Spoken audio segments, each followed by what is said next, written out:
What India Thinks Today summit का तीसरा और पावर पैक दिन TV9 भारतवर्ष सत्ता सम्मेलन, जिसके लिए हम मंच पर पहला न्योता एक ऐसे राजनेता को देने वाले हैं जो देश की सुरक्षा में पहली पंक्ति में खड़े होकर अपना कर्तव्य निभा रहे हैं। बिल्कुल सुमेरा, एक ऐसे राजनेता जो लगभग आधी शताब्दी से सियासत की दुनिया में है। वैसे तो उन्हें परिचय की कोई जरूरत नहीं है, लेकिन उन्हें मंच पर आमंत्रित करने से पहले उनके राजनीतिक जीवन की एक झलक दिखा देते हैं।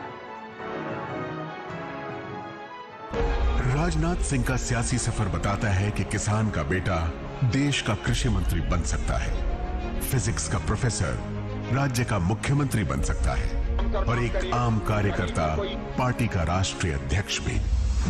भारत जो दुनिया की सबसे बड़ी सैन्य शक्तियों में से एक है, राजनाथ सिंह उसके सेनापति की भूमिका में है। ऐसे वक्त में जब दुनिया के कई देश युद्ध के मैदान में हैं, राजनाथ सिंह बतौर रक्षा मंत्री देश का भरोसा बनकर खड़े हैं। बीजेपी के सबसे सीनियर नेताओं में से एक राजनाथ सिंह राजनीति में 5 दशक से लंबा समय तय कर चुके हैं। यूपी सरकार में मंत्री बने, उत्तर प्रदेश के मुख्यमंत्री बने, अटल सरकार में केंद्रीय मंत्री बने और 2 बार बीजेपी के राष्ट्रीय अध्यक्ष भी। 2013 में राजनाथ सिंह की अध्यक्षता में नरेंद्र मोदी को बीजेपी की तरफ से प्रधानमंत्री पद का चेहरा बनाया गया और 2014 में राजनाथ सिंह के कार्यकाल में ही भारतीय जनता पार्टी ने देश में पहली बार पूर्ण बहुमत की सरकार बनाई। भारतीय राजनीति में राजनाथ सिंह की पहचान एक बेहतरीन वक्ता, परिपक्व और मंझे हुए राजनेता की है।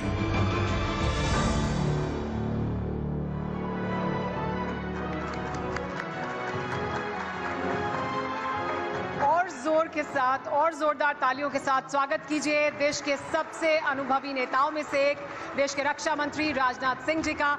मैं गुजारिश करूंगी TV9 भारतवर्ष के मैनेजिंग एडिटर पारितोष चतुर्वेदी से भी कि वो राजनाथ जी के साथ मंच पर आएं और TV9 की ओर से उनका सम्मान करें। एक बार जोरदार तालियां हो जाए राजनाथ सिंह जी के लिए। तालियां रुकनी नहीं चाहिए।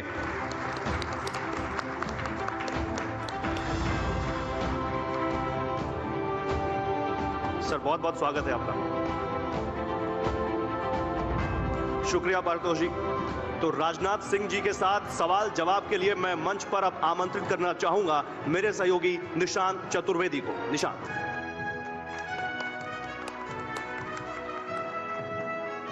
एक बार तालियां हो जाएं, सेशन शुरू होने वाला है।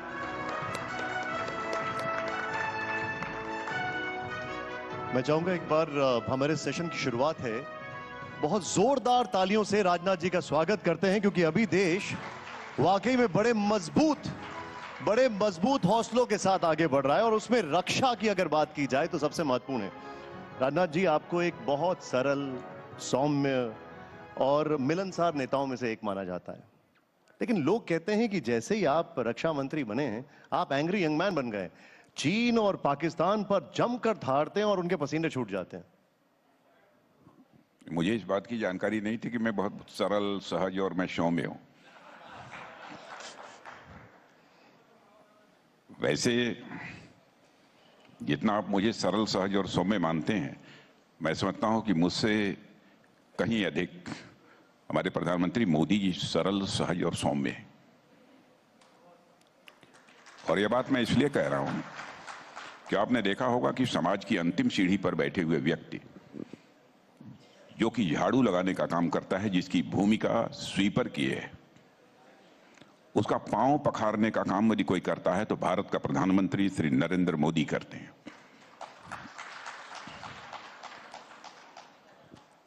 गरीब परिवारों के साथ बातचीत करते समय उनका कैसा सहज, सौम्य और सरल व्यवहार रहता है, उसे भी आपने देखा होगा। तो मैं कह सकता हूं कि एक अहंकार मुक्त मुख्य प्रधानमंत्री, लेकिन मैं उतना सरल हूं, सहज हूं, सौम्य हूं, इसकी जानकारी पहली बार मुझे हुई है। लेकिन परमात्मा की यह कृपा जरूर है मेरे ऊपर कि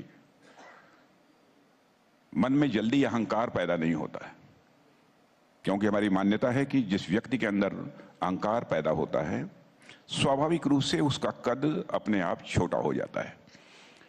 जैसे किसी नंबर के पहले कोई पॉइंट लगा दीजिए तो उस पॉइंट की वैल्यू कम हो जाती है। जैसे 1 के पहले पॉइंट लगाइए तो उसकी वैल्यू 1 नहीं रह जाती है, 1/10 हो जाती है। वैसे ही जिस व्यक्ति के अंदर अहंकार होगा उसका कद भले ही उसकी नजरों में बड़ा हो लेकिन समाज की नजरों में कभी बड़ा नहीं हो सकता है। इसलिए यदि आपने कहा कि मैं सरल सहज सौम्य हूं तो इसका मतलब कि ईश्वर की मेरे ऊपर भी कृपा है। यदि हूं तो मैं इसकी गारंटी नहीं देता कि मैं हूं। क्योंकि आपने गारंटी शब्द का जिक्र किया है तो मैं आपसे एक चीज समझना चाहूंगा। इस वक्त दुनिया में बड़े कठिन हालात हैं। एक तरफ यूक्रेन में 2 साल हो चुके हैं, युद्ध चल रहा है। मिडल ईस्ट में तनाव बहुत ज्यादा बढ़ा हुआ है। अब अफ्रीकन कंट्रीज में भी हम देख रहे हैं बहुत ज्यादा तनाव है, वहां पर भी ऐसा लग रहा है सिविल वॉर के हालात हैं। देश की सुरक्षा की गारंटी देना और लेना, इस देश की सुरक्षा की गारंटी इस दौर में कितनी बड़ी चुनौती है आपके लिए? मैं इसे कोई बड़ी चुनौती नहीं मानता हूं। यह मैं मानता हूं कि विश्व इस समय संकट के दौर से गुजर रहा है। रूस और यूक्रेन का युद्ध और साथ ही साथ इजराइल और हमास का जो युद्ध चल रहा है, लेकिन जो भी इस समय युद्ध चल रहे हैं उसमें इसको शांत करने में भी यदि कोई प्रभावी भूमिका दुनिया का कोई देश निभा सकता है तो केवल भारत निभा सकता है। और आपने देखा होगा कई ऐसे अवसर आए जिसने इसे सिद्ध कर दिया है कि हमारे प्रधानमंत्री मोदी जी की मान्यता लगभग दुनिया के सभी राजनेताओं में है। क्योंकि आपको याद होगा कि जिस समय रूस और यूक्रेन का वार प्रारंभ हुआ था उसी समय जब हमारे भारत के रहने वाले बहुत सारे बच्चे जो कि मेडिकल इंजीनियरिंग की शिक्षा प्राप्त कर रहे थे तो उनके गार्जियंस ने यहां पर मांग करनी शुरू कर दी कि चाहे जैसे भी हो आप हमारे बच्चों को यूक्रेन से बाहर निकालिए। दुनिया का कोई भी राष्ट्राध्यक्ष उस काम को नहीं कर पाया, उसको मोदी जी ने किया। उन्होंने चटपट रूस के राष्ट्रपति मिस्टर पुतिन से बात की, यूक्रेन के राष्ट्रपति मिस्टर जेलेंस्की से बात की और साथ ही साथ अमेरिका, क्योंकि एक बिग पावर, मेजर पावर इस वर्ल्ड का है और उसकी भी कहीं ना कहीं कोई भूमिका रही है। तो राष्ट्रपति मिस्टर बाइडेन से भी बात की। 4.5-5 घंटे के लिए रूस यूक्रेन वार रुक गया और बड़ी संख्या में हमारे भारत के रहने वाले छात्र जो यूक्रेन में थे वह लौटकर भारत आ गए। तो इस काम को वही देश कर सकता है, वही नेता कर सकता है जिसके प्रति लोगों का विश्वास हो, भरोसा हो, सम्मान हो। तो मैं समझता हूं कि विश्व में शांति स्थापना की भी जब आवश्यकता पड़ेगी तो उसमें महत्वपूर्ण भूमिका इस समय विश्व में दुनिया का कोई देश निभा सकता है तो वह केवल भारत निभा सकता है। हम बात अगर पीओके की करें तो वहां पर आए दिन पाकिस्तान के खिलाफ वहां के लोग सड़कों पर उतर रहे हैं। आए दिन बलूचिस्तान के लोग आजादी की मांग कर रहे हैं। भारत का स्टैंड क्या है इस पर, इन दोनों की अगर बात की जाए तो? देखिए, पाकिस्तान हमारा पड़ोसी देश है। भारत तो यह चाहता है कि जितने भी हमारी पड़ोसी देश हैं उनमें शांति हो, समृद्धि रहे, लोग अमन चैन के साथ रहें। हमारी सोच तो यही रहती है। लेकिन जो आपने कहा यह सच कहा है कि पाकिस्तान में ऐसी स्थिति नहीं है। అందరికీ నమస్కారం. అవధూత్ సాతే ట్రేడింగ్ అకాడమీలో ఒక స్టూడెంట్గా నా స్టాక్ మార్కెట్ ప్రయాణాన్ని ప్రారంభించాను. 17 సంవత్సరాల సుదీర్ఘమైన ఐటీ ఉద్యోగానికి స్వస్తి పలికి जनता कोई बहुत, मैं लोग कभी कभी पाकिस्तान की जनता के बारे में भी टिप्पणी कर देते हैं, लेकिन पाकिस्तान की जनता के बारे में कोई टिप्पणी नहीं करता कभी। मैं उनको दोषी करार नहीं करता, लेकिन हुक्मरान कि केवल हम सत्ता में बने रहें इसके लिए कुछ ऐसी नापाक हरकतें करते हैं जिसके का परिणाम स्वरूप भारत के साथ रिश्ते खराब होते हैं। अब हम सत्ता में बने रहें, सत्ता में आने के लिए हम सत्ता में आए, इसके लिए आतंकवादियों का सहयोग प्राप्त करना, वहां के अनसोशल एलिमेंट्स का जो है सहयोग प्राप्त करना।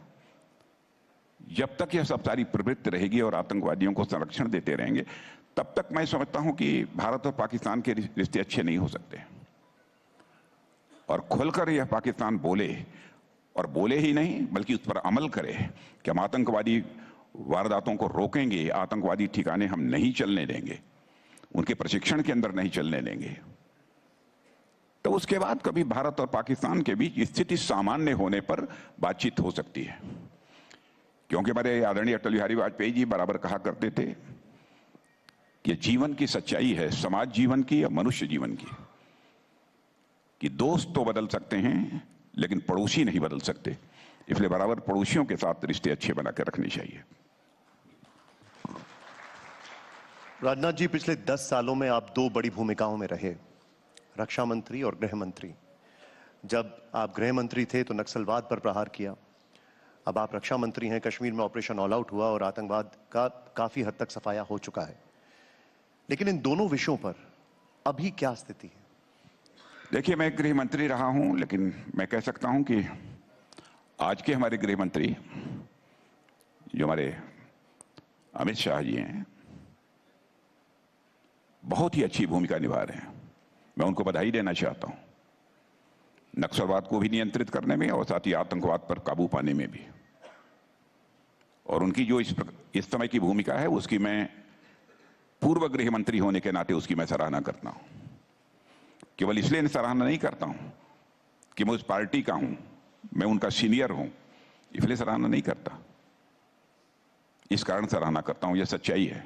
हां, प्रयत्न मैंने भी किया था और काफी हद तक हमें कामयाबी हासिल हुई भी थी, लेकिन आगे और कुछ करने की जरूरत है। लेकिन वर्तमान गृह मंत्री को, अमित जी को, इसमें काफी अच्छी कामयाबी हासिल हुई है, इसमें कहीं दो मत नहीं है। मैं उनकी सराहना करता हूं। और आतंकवाद के ऊपर? आतंकवाद तो आप देख रहे हैं कश्मीर की हालत इस समय क्या है। कश्मीर में इस समय अमन अमान के हालात हैं, अमन चैन है, और कश्मीरी लोग बोल रहे हैं, ये मैं नहीं बोल रहा हूं, वो लोग स्वयं महसूस हो रहे हैं। अब कश्मीर भी प्रगति के रास्ते पर आगे बढ़ चला है, और आप देखिए पर्यटकों की संख्या भी निरंतर कश्मीर वैली में बढ़ती जा रही है लगातार। और लोग ये कहते हैं कि अब कश्मीर पहले वाला कश्मीर अब लगने लगा है हमको। ठीक कह रहे हैं आप, जिन सड़कों पर पत्थर होते थे अब सचिन क्रिकेट खेला कर रहे हैं वहां पर। लेकिन एक अपनी गवर्नमेंट की अप्रोच, उसके बारे में मैं बतलाना चाहूंगा कि आतंकवाद को हम लोग किसी भी सूरत में बर्दाश्त नहीं करेंगे। उसके खिलाफ प्रारंभ से ही जितनी कठोर से कठोर कार्रवाई की जा सकती है हम लोगों ने किया है और आगे भी करेंगे। आपने देखा, जरूरत पड़ी तो हम लोगों ने एयर स्ट्राइक की, जरूरत पड़ी थी हम लोगों ने सर्जिकल स्ट्राइक की। लेकिन तकलीफ उस समय होती है जबकि हमारे पॉलिटिकल ओपोनेंट हमारे सेना के शौर्य और पराक्रम पर प्रश्न चिन्ह लगाने की कोशिश करते हैं और कहते हैं कि आपने एयर स्ट्राइक की, सर्जिकल स्ट्राइक की, इसकी सर्टिफिकेट दीजिए, प्रमाण दिखाइए। इससे बड़ी विडंबना और दूसरी क्या हो सकती है? मैं समझता हूं कि कांग्रेस की हुकूमत ने यह किया होता तो उस हुकूमत का हम स्वागत करते। और आपने देखा हमारे आदरणीय अटल बिहारी वाजपेयी ने संसद में खड़े होकर श्रीमती इंदिरा गांधी की सराहना की थी, दुर्गा कहकर पुकारा था श्रीमती इंदिरा गांधी को। हेल्दी डेमोक्रेसी में पॉलिटिक्स होनी चाहिए तो वैल्यूज की पॉलिटिक्स होनी चाहिए, मूल्यों की पॉलिटिक्स होनी चाहिए। विरोध के लिए ही केवल विरोध नहीं किया जाना चाहिए, यह हमारी सोच है। मैं क्या ये समझूं कि आज की पॉलिटिक्स में वो वैल्यूज कॉम्प्रोमाइज्ड होते जा रहे हैं? क्या ऐसा लग रहा है आपको? नहीं, अब धीरे धीरे उन वैल्यूज के प्रति प्रतिबद्धता लोगों की कुछ बढ़ी है, मैं ये मानता हूं। लेकिन परमात्मा जो हमारे पॉलिटिकल अपोनेंट हैं उनको भी सद्बुद्धि दे, यह मैं उनसे प्रार्थना करता हूं। अब मैं आपके विभाग के बारे में बात करूंगा। रक्षा मंत्री जी, पिछले 10 सालों में ऐसा क्या हुआ जो यूपीए के टेन्योर के दौरान नहीं हुआ? देखिए, जो हमारे डिफेंस इक्विपमेंट्स हैं, डिफेंस प्लेटफॉर्म्स हैं, जैसे टैंक, गोले, बारूद, एमिनिशंस, या सब सारे मिसाइल्स, प्राय हर चीज हम दुनिया के दूसरे देशों से इंपोर्ट करते थे। और उस समय विश्व का सबसे बड़ी इंपोर्टर कंट्री कोई थी तो वो भारत थी इस मामले में। लेकिन आज आपको जानकर खुशी होगी कि भारत इन 9 वर्षों के अंदर ही दुनिया की टॉप 25 एक्सपोर्टर कंट्रीज की क्यू में आकर खड़ा हो गया है। जब मैंने डिफेंस मिनिस्टर के रूप में जिम्मेदारी संभाली थी तो उसके पहले हमारे प्रधानमंत्री जी ने डिफेंस के मामले में आत्मनिर्भर भारत का होना चाहिए, इस अप्रोच के साथ उन्होंने काम कराना प्रारंभ किया था। और उसका परिणाम अब दिखने लगा है। उस समय भारत जो एक्सपोर्ट करता था अप्रॉक्सीमेटली 1000 करोड़ के आसपास, एग्जैक्ट फिगर नहीं है, 900 था या 1100, अप्रॉक्सीमेटली यही अमाउंट था। आज आपको जानकर खुशी होगी कि हम 20,000 करोड़ से ज्यादा का एक्सपोर्ट कर चुके हैं। और मैं आपको यकीन दिलाता हूं कि वह दिन दूर नहीं है कि जल्दी ही 50,000 करोड़ तक का हम एक्सपोर्ट करेंगे। अभी आपने जिक्र किया सर्जिकल स्ट्राइक्स का। कांग्रेस का यह आरोप है बार बार कि सर्जिकल स्ट्राइक उनके जमाने में भी होती थी लेकिन वो प्रचार नहीं करते थे, यहां पर प्रचार ज्यादा होता है। अब मैं समझता हूं कि अपनी कमजोरी को छिपाने का इससे अच्छा तरीका और कोई दूसरा नहीं हो सकता है। भाई यदि कोई भी कंट्री किसी दूसरी कंट्री के ऊपर कोई अटैक करे, कुछ भी छोटी मोटी भी हरकत करती है, सारी दुनिया को मालूम हो जाता है। और भारत इतना बड़ा काम कर रहा है, सर्जिकल स्ट्राइक और एयर स्ट्राइक कर रहा है, तो दुनिया को क्यों नहीं मालूम होगा? और पाकिस्तान स्वयं यह कह रहा है कि भारत हमारे ऊपर जुल्म ढा रहा है, उसके बाद भी उनको सर्टिफिकेट चाहिए। मैं समझता हूं कि स्वस्थ लोकतांत्रिक व्यवस्था में इस तरीके से सेना के शौर्य और पराक्रम पर सवालिया निशान नहीं खड़े किए जाने चाहिए। एक और चीज, आप कहते हैं देश में सुरक्षा का माहौल है। राहुल गांधी वो कहते हैं जगह जगह जाकर कि देश में भय का वातावरण है, डरो मत। लोग वो कहते हैं डरो मत क्योंकि लोग डरे हुए हैं। मैं समझता हूं जो डरा हुआ होता है वही लोगों से कहता है कि डरो मत। क्यों इतने डरे हैं? डरने का कारण क्या है? और कभी भारतवासियों को डराने की हमारी सरकार ने कोशिश नहीं की है। और हम तो, सच्चाई है कि हमारे पड़ोसी देश हैं, उनके साथ भी हम अच्छे रिश्ते बनाकर रखना चाहते हैं। किसी देश को डराने की भी हम कभी कोशिश नहीं करते। एक मिसाल वो बतला दें जहां पर कि हमारी गवर्नमेंट ने लोगों को डराने की कभी कोई कोशिश की होगी।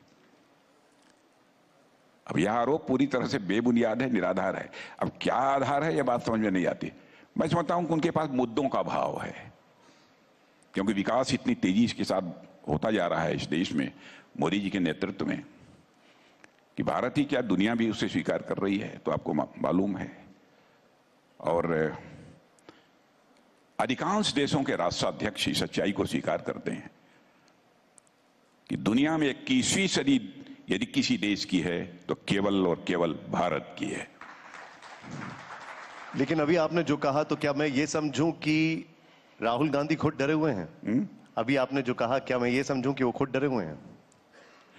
क्यों डरे हैं यह बात अब उन्हीं से पूछिए। नहीं, लेकिन क्या वो डरे हुए हैं? पता नहीं, यात्रा पर हैं, पता नहीं उनकी नजरों में भारत कहां टूट गया है कि भारत को जोड़ने गए।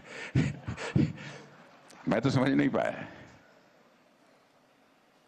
और आप लोग भी इंटेलेक्चुअल हैं, मैं आप लोगों से जानना चाहूंगा कि मेरा ज्ञान वर्धन करिए कि ये भारत कहीं टूटा हुआ है कि जोड़ने के लिए निकले हैं? किसको जोड़ने के लिए निकले हैं? क्या हम लोगों ने समाज को बांटने की कोशिश की है? क्या हम लोगों ने किसी स्टेट के साथ किसी प्रकार का डिस्क्रिमिनेशन अथवा किसी प्रकार का कोई भेदभाव किया है? पहले यही केंद्र सरकारें राज्यों को 31-32% दिया करती थी।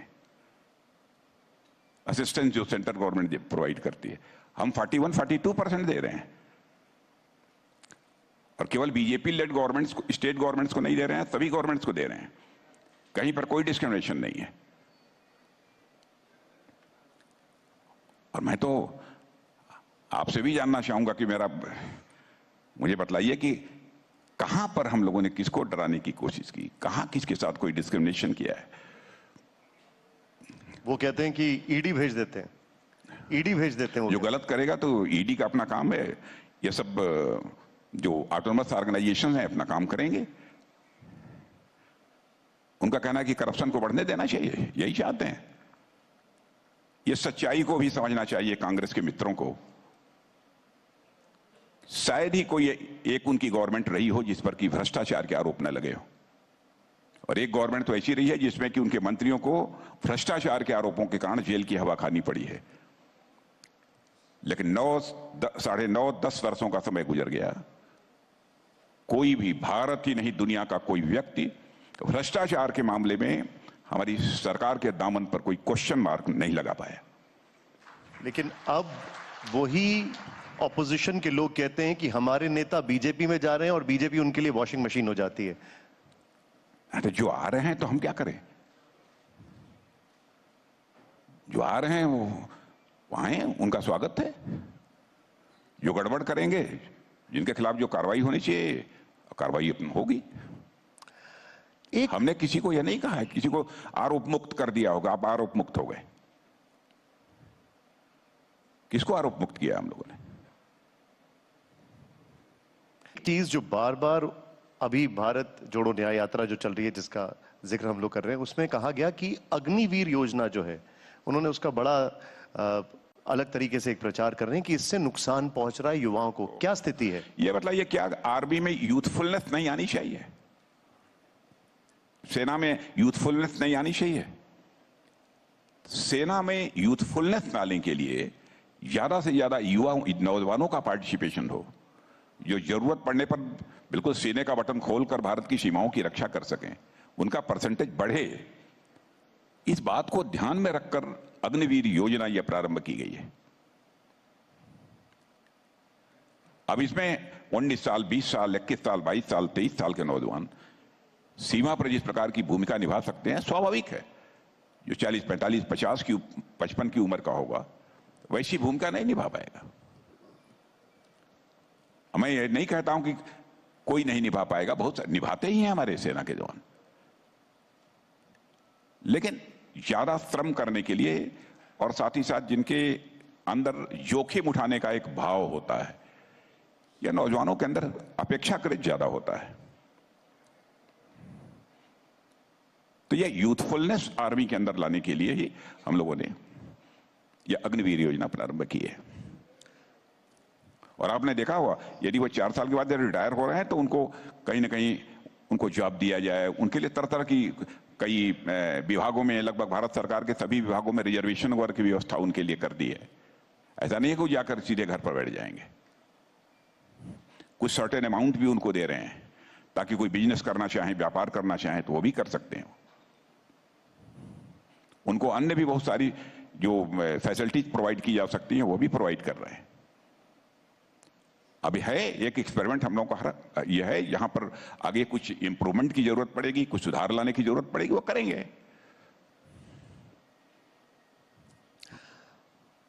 अभी हमने सुना और कई बार देखा भी है कि आप कहते थे कि जो भी मुल्क भारत की तरफ देखेगा उसको मुंह तोड़ जवाब दिया जाएगा। हमने वो डोकलाम भी देखा, पुलवामा भी देखा। लेकिन विदेश नीति और रक्षा नीति एक दूसरे के पूरक होती है। क्या विदेशों में इंटरनेशनली भारत ने अपनी नीति एकदम स्पष्ट कर दी है? क्या विदेशों में इंटरनेशनली भारत ने अपनी पूरी नीति स्पष्ट कर दी है कि हम बिल्कुल भी टॉलरेट नहीं करेंगे? नहीं, ये तो बिल्कुल स्पष्ट है, इसमें कहीं दो मत नहीं है। हम किसी को छेड़ेंगे नहीं, लेकिन हमको यदि कोई छेड़ेगा तो फिर हम छोड़ेंगे नहीं। इस संकल्प के साथ हम काम करते हैं।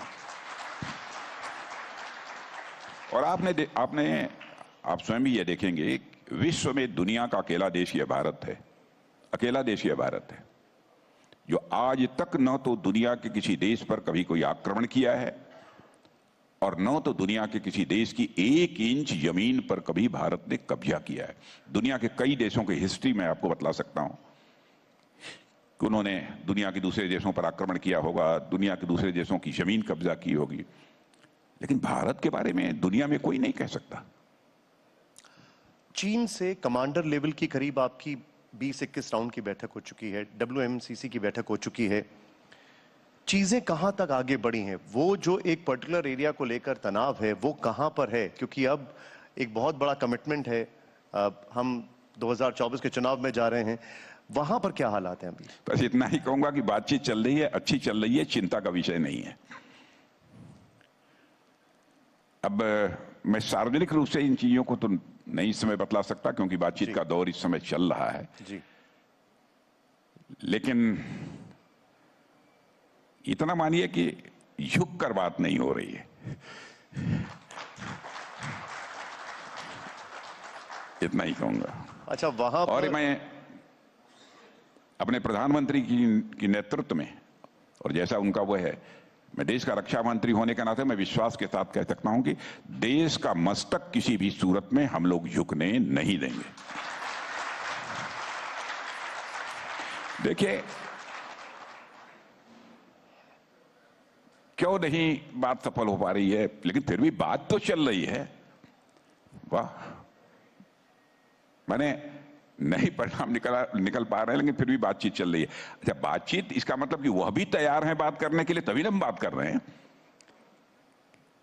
क्या ऐसा नहीं कि हम कमजोर हैं, हम बात करना चाहते हैं और वो भाग रहे हैं, उनको पकड़ पकड़ के हम बात कर रहे हैं। वो भी बात करना चाहते हैं। अब समझ लीजिए कुछ ना कुछ है, वो क्या है ये नहीं बताऊंगा। ठीक, मैं एक रेफरेंस पॉइंट यहां पर आपसे लेना चाहूंगा।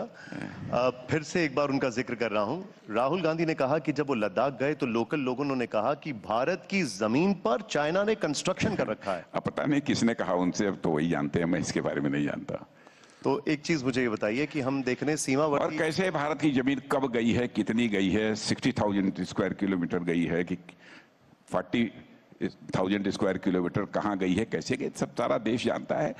लेकिन सब मिला जुला कर ही मैं कहूंगा कि अपनी देश की सेना के शौर्य और पराक्रम पर संदेह वह न करें, ये मैं उनसे विनम्र अनुरोध करना चाहता हूं। और मैं उनको यह भी बतला देना चाहता हूं कि आश्वस्त रहें कि देश का मस्तक किसी भी सूरत में झुकने नहीं देंगे हम लोग। राजनाथ जी, एक बहुत अनप्रेसिडेंटेड चीज जो हम देख रहे हैं वो ये है कि बहुत तेजी से सीमावर्ती इलाकों में कंस्ट्रक्शन हो रहा है।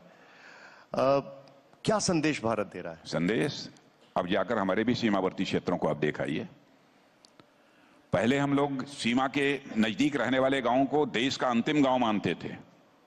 हमारे वाइब्रेंट विलेज हैं, उनको हमने अंतिम गांव अब नहीं माना है, बल्कि भारत का पहला गांव सीमा के गांवों को हम लोगों ने माना है।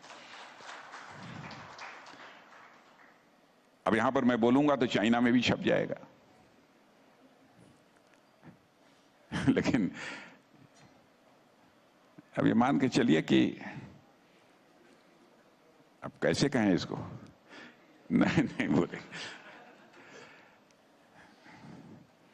सीमा पर हमारी स्थिति काफी मजबूत हुई है पहले से, इंफ्रास्ट्रक्चर के मामले में, इतना मैं कह सकता हूं। पहले के कंपैरिजन में बहुत मजबूत हुई है। आप उठाकर आंकड़े देख लीजिए। अब इसमें मेरे पास आंकड़े नहीं है तो मैं आपको आंकड़े बतला देता, लेकिन बहुत मजबूत हुई है पहले से। लेकिन अगर आप आए दिन देखते होंगे कि बॉर्डर रोड ऑर्गेनाइजेशन की बहुत सारी, लगभग 50, 60, 70, 80, 100 परियोजनाओं का हर 2-3 महीने में मैं लोकार्पण करने के लिए जाता हूं। शिलान्यास करने के लिए नहीं, लोकार्पण करने के लिए जाता हूं। तो मैंने कहां बन रही हैं, कहीं न कहीं तो बन रही है ना। हाँ, उन्होंने पहले से अपना काम किया है, इसमें कहीं दो राय नहीं, पहले से ही। अब कोई अपनी भूमि पर यदि अपना कोई कंस्ट्रक्शन करता है तो उसे कैसे कोई रोकेगा? हम कर रहे हैं तो कोई रोक रहा है हमको? लेकिन भगवान न करे अगर कभी जरूरत पड़े, लेकिन क्विक मोबिलाइजेशन के भारत अब तैयार है, एकदम extreme to the last point. ईश्वर न करे कि कोई ऐसी नौबत आए, लेकिन मैं कह सकता हूं कि मैंने तो अपनी सेना को यही कर रखा है। हमारे किसी आर्मी चीफ से पूछिएगा, लोगों ने कहा कि सब शांति है, ये सब कुछ कोई खास बात कोई ऐसी नहीं है। मैंने कहा कि शांति काल में भी किसी भी स्वाभिमानी देश की सेना को बराबर तैयार रहना चाहिए अपनी रक्षा के लिए, किसी पर आक्रमण करने के लिए नहीं, अपनी सुरक्षा के लिए तैयार रहना चाहिए। तो हर समय हमारी तैयारी रहती है, किसी पर आक्रमण करने के लिए नहीं, अपनी सुरक्षा के लिए हमारी तैयारी रहती है। पिछले 10 साल में आपने देश से 2 बड़े वादे किए। देश अब वो 2 वादों को के पूरा होने का इंतजार कर रहा है। पहला पीओके और दूसरा दाऊद इब्राहिम। पहला पीओके और दूसरा दाऊद इब्राहिम, क्या कहेंगे आप इस पे? पीओके की चिंता मत करिए, पीओके के लोग खुद ही डिमांड करेंगे कि हमको भारत में मर्ज कर दिया जाए, मुझे लगता है। और आपको मैं याद दिलाना चाहता हूं कि लगभग 1.5 साल पहले आर्मी डे पर कश्मीर वैली में जब एक मेरा कार्यक्रम था आर्मी के जवानों के बीच, उस समय ही मैंने उनको संबोधित करते हुए कहा था कि आपको चिंता करने की जरूरत नहीं है, पाक ऑक्युपाइड कश्मीर के लोग स्वयं वहां से डिमांड करेंगे कि हमको भारत में मर्ज होना है। अब आप देख रहे होंगे कई ऐसे प्रदर्शन वहां पर हुए भी हैं, खुद ही पीओके के लोग डिमांड कर रहे हैं कि हमको भारत में मर्ज कर दिया जाए। तो फिर भारत क्या करेगा? अब देखें वो लोग क्या होता है, आगे देखते जाइए। राजनाथ जी, अब मैं शुद्ध राजनीति पर आता हूं। आप 2 बार बीजेपी के अध्यक्ष रहे। 2014 में जब आप अध्यक्ष थे तभी पहली बार बीजेपी ने बहुमत का आंकड़ा छुआ। 2024 में राजनाथ सिंह जी की क्या भविष्यवाणी है? 2024 में अभी क्या भविष्यवाणी है आपकी? बीजेपी 370, क्योंकि अभी 370 समाप्त किया है हम लोगों ने कश्मीर का। और एनडीए 400 के पार। भविष्यवाणी यही है। और एक भविष्यवाणी हमारी और है, सामान्यतः गलत नहीं होती हमारी भविष्यवाणी, है तो आप जानते होंगे अब तक नहीं हुई है। 3rd टर्म में मोदी जी आ रहे हैं, 4th टर्म में भी मोदी जी आ रहे हैं।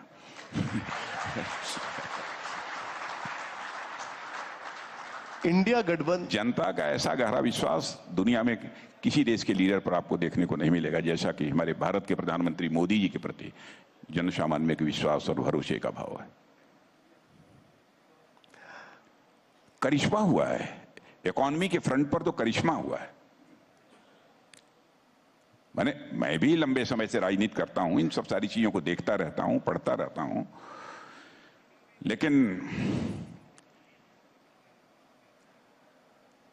आर्थिक क्षेत्र में जिस प्रकार से काम हुआ है वो अप्रत्याशित है। कोरोना के लगभग 2 साल के गंभीर संकट के बावजूद अपनी इकोनॉमी को संभाल लेना ये कोई छोटी बात है। बैंकों में हम देखते थे कि एनपीए प्राय 10%, 11% रहा करता था, और आज हमारा बैंकों का एनपीए घटकर अप्रॉक्सीमेटली 3% के आसपास रह गया है। हमारी इकोनॉमी की growth rate in between 6 to 7% बराबर बनी हुई है, 7% को क्रॉस भी कर जाती है, किसी महीने में मोर देन 8% हो जाती है। दुनिया के किसी देश की नहीं है। इस वर्ल्ड की फास्टेस्ट ग्रोइंग इकोनॉमी इस समय यदि किसी की है तो हमारे और आपके देश भारत की है। और आप समझिए कि लगभग 70 वर्षों का समय लग गया है ये लगभग 1.5-2 ट्रिलियन की इकोनॉमी बनने में इस देश को। अब हम लगभग 4 ट्रिलियन की इकोनॉमी लगभग बन गए हैं। 3.75 इसके आसपास पहुंच गए हैं ट्रिलियन डॉलर की। और मैं नहीं कह रहा हूं, मॉर्गन स्टैनली जैसी financial firms, highly reputed financial firms भी अब यह कहती हैं कि 2027 आते आते भारत को दुनिया की टॉप 3 इकोनॉमी में आने से दुनिया की कोई ताकत रोक नहीं सकती। वो खुद कहती हैं, ये मैं नहीं कह रहा हूं, हाईली रिप्यूटेड जो फाइनेंशियल फर्म्स हैं वह कहती हैं। तो करिश्मा नहीं है तो और क्या है। हम लोग 2014 में 11वें स्थान पर थे और इतनी जल्दी टॉप 5 में आ गए, और 27 शुरू होते होते टॉप 3 में आ जाएंगे।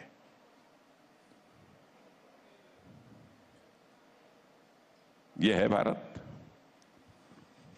माने उस समय अपनी फिजिकल डेफिसिट को कम करने के लिए लोग इन्वेस्टमेंट बाहर से कराते थे, मांगते थे अपनी फिजिकल डेफिसिट को कम करने के लिए। अब इस प्रकार की क्राइसिस इस समय नहीं है, सब चीज अंडर कंट्रोल है। एक इंडिया गठबंधन का कहना है कि अगर आप लोग या बीजेपी इतनी मजबूत है तो हमारे दोस्त क्यों तोड़ रही है? नीतीश कुमार आ गए, जयंत चौधरी आ गए और ऐसा लगता है लाइन बहुत लंबी है। भाई कोई हमसे दोस्ती करना चाहता है तो मैं क्या उसको एकदम बिल्कुल बाहर कर दूं? नहीं नहीं नहीं, जाओ जाओ। वो आना चाहते हैं क्या? बीजेपी का परिवार अच्छा परिवार है, हम इसी परिवार के साथ रहना चाहते हैं, तो क्या हम उनको खदेड़ के बाहर कर दें? हमने कोई जबरन तो किसी को बुलाया नहीं है कि आओ आओ हमारे साथ आ जाओ। वो देख रहे हैं कि सचमुच देश को शिखर पर कौन ले जा सकता है, तो उनकी भी समझ में आ रहा है कि इस देश को शिखर पर ले जाने का काम यदि कोई कर सकता है कि मोदी लेड गवर्नमेंट ही कर सकती है, इसलिए वो आ रहे हैं हमारे साथ।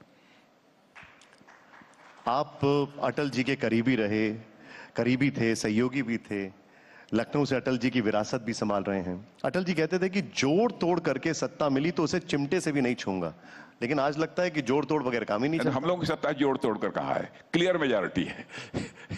क्लियर मेजॉरिटी है। उन्होंने तो उस समय कहा था जब कई पॉलिटिकल पार्टी मिलकर कोलिशन गवर्नमेंट बनाती थी, उसके लिए टिप्पणी की थी उन्होंने। हम जोड़ तोड़ के कहां बना रहे हैं? हम तो क्लियर मेजॉरिटी है ही, क्लियर मेजॉरिटी मिलेगी ही, और क्लियर मेजॉरिटी मिलेगी ही, देश को हम ही आगे ले जा सकते हैं। यह विश्वास जन सामान्य में पैदा करने में हमें कामयाबी मिली है, इसलिए लोग हमारे साथ जुड़ रहे हैं जो देश को आगे ले जाना चाहते हैं। लेकिन विपक्ष ये आरोप लगाता है कि आप कभी गठबंधन तोड़ देते हैं, कभी उनके दोस्तों को तोड़ लेते हैं, कभी उनकी बनाई सरकार के विधायक तोड़ लेते हैं। नहीं, तोड़ते ओड़ते किसी को नहीं, सब जोड़ते हैं लोगों को, तोड़ते नहीं। हम लोगों की कभी पॉलिटिक्स में भी नेगेटिव अप्रोच नहीं रही है, हम सभी लोग पॉजिटिव अप्रोच के साथ काम करने वाले लोग हैं।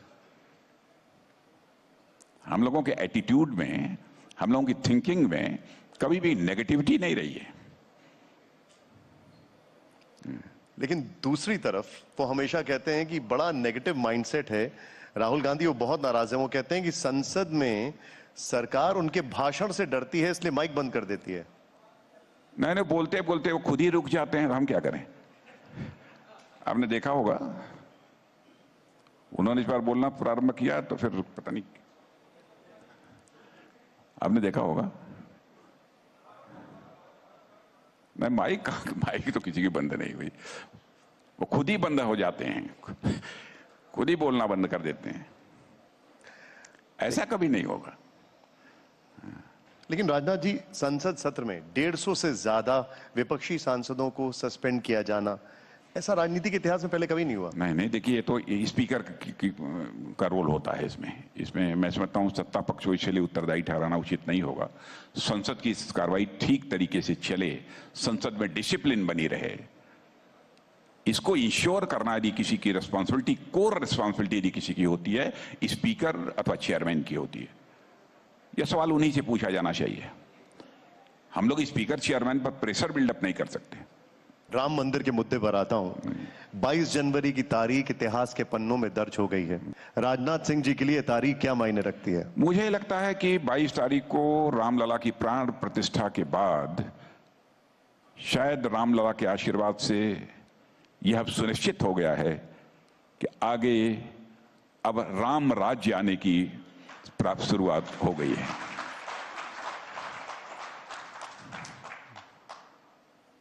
अब रामलला अपनी उस कुटिया से अब अपने महल में लौट चुके हैं। भव्य मंदिर बन चुका है। तो राम यदि आ गए अपने महल में तो फिर राम राज्य प्रारंभ होना ही होना है, या होकर रहेगा, देखिएगा। विपक्षी पार्टियों ने न्योता ठुकरा दिया। उनका यह आरोप है, वो ये कहते हैं कि यह पूरा मामला ऐसा लगता है जैसे राजनीतिक कार्यक्रम था। नहीं, राजनीतिक कार्यक्रम कैसे था? निमंत्रण सभी को गया था, कांग्रेस के अध्यक्ष को भी गया था, सोनिया जी को भी गया था, सारे विपक्षी दल के सारे जितने भी राष्ट्रीय अध्यक्ष हैं सबको आमंत्रित किया गया था। यह कहना कि आमंत्रित नहीं किया गया है, यह सर्वथा गलत है। लेकिन ये कहा गया कि जो 22 जनवरी को वहां पर नहीं गया वो राम विरोधी है, सनातन विरोधी। हम लोगों ने कभी नहीं कहा किसी को, ऐसा नहीं है मतलब। हम लोगों ने किसी के ऊपर आरोप नहीं लगाया कि नहीं गया वो राम विरोधी है, किसी के ऊपर आरोप नहीं लगाया। राजनाथ जी, एक और विवाद जिस पर हम चाहेंगे आप हमें बताएं थोड़ा, यूनिफॉर्म सिविल कोड को लेकर उत्तराखंड में लागू हो चुका है, कुछ और राज्यों में तैयारी है, क्या केंद्र भी तैयारी कर रहा है? नहीं, अभी तो उत्तराखंड राज्य ने केवल किया है, अब आगे क्या होगा कुछ कह नहीं सकते। लेकिन इसमें भी मैं साफ जाहिर कर देना चाहता हूं कि 1951 से जब हम जनसंघ के रूप में अपनी भूमिका निभा रहे थे, तब से सामान्य नागरिक संहिता यूनिफॉर्म सिविल कोड हम लागू करेंगे, यह हमारे इलेक्शन मैनिफेस्टो का ही है एक मेन, जिसे कहा जाए मुख्य मुद्दा रहा है। कई मुस्लिम धर्मगुरु और कई मुस्लिम नेता, ओवैसी साहब, उनका यह कहना है कि ये हिंदू राष्ट्र बनाने की ओर पहल है। हिंदू राष्ट्र, हिंदू कोई जाति नहीं है, कोई पंथ नहीं है, कोई मजहब नहीं है, यह एक जीवन पद्धति है, एक वे ऑफ लाइफ है। और भारत में रहने वाले जो लोग हैं, मेजॉरिटी उन्हीं की है, वो एक वे ऑफ लाइफ है। भारत उसी वे ऑफ लाइफ से, उसी जीवन पद्धति से आगे बढ़ रहा है। और मैं स्पष्ट कर दूं, भारतीय जनता पार्टी जाति, पंथ अथवा मजहब की राजनीति करने वाली पार्टी नहीं है। यह इंसाफ और इंसानियत, जस्टिस और ह्यूमैनिटी, इसकी पॉलिटिक्स करने वाली है राजनीतिक पार्टी। जाति, पंथ, मजहब की हम लोग राजनीति नहीं करते। सभी अपने अपने धर्मों का पालन करें, यह हम चाहते हैं, लेकिन धर्म को लेकर भी किसी भी प्रकार का मनमुटाव नहीं होना चाहिए। और कभी आपने देखा होगा किसी के ऊपर हम लोगों ने कोई प्रतिबंध तो लगाया नहीं।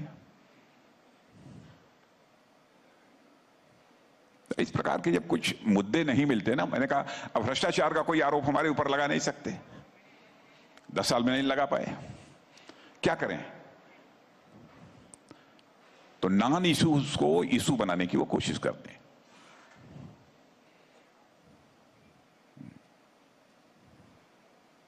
राजनाथ जी, बहुत बहुत शुक्रिया, आपने हमारे लिए समय निकाला, आप हमारे इस इनॉग्रल में आए। जोरदार तालियों से एक बार फिर से बहुत बहुत शुक्रिया आपका। Thank you very much sir.